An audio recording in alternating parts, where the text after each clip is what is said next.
Mayong hapon. Mga igsuon, diri sa ebanghelyo ba?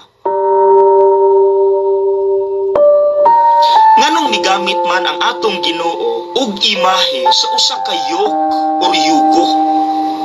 Kay naa di ay ninindot kaayo nga mensahe alang nato.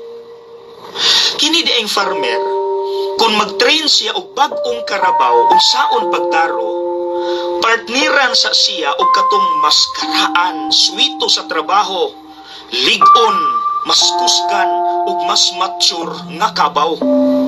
Ug ang itaod nilang duha aron masumpay sila kaning yugo. Now, ang trabaho ra gyud sa bag-ong kabaw is musunod ra gyud siya sa direksyon sa karaang kabaw. Maunay iyang mentor, maunay iyang teacher.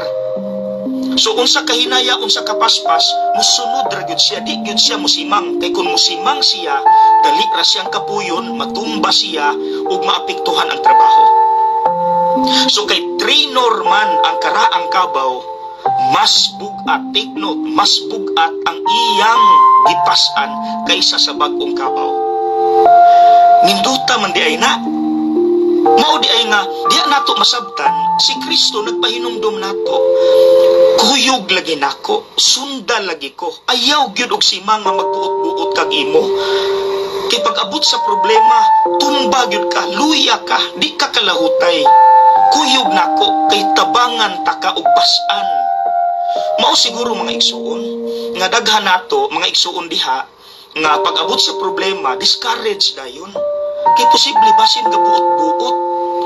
Wala na nagsunod sa Pangginoo, mihimo nagkaugalingong pagbuot, kay lagi, lami, ganahan, pero sayo. Now, kini lagi hinungduman nato. Pag-abot gani sa mga problema, dayon pamati nato bugat.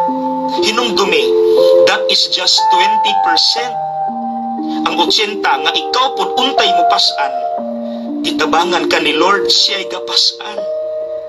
So panahon sa mga problema, mga igsuon, piyong lang sa mata dayon, paminawa lang si Kristo nga mihatag nimo kasiguruhan. 20% ra na akong gipapasan nimo.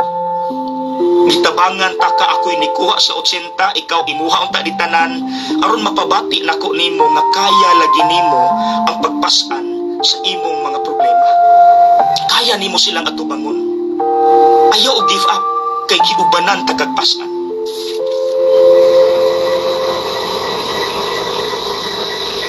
Okay?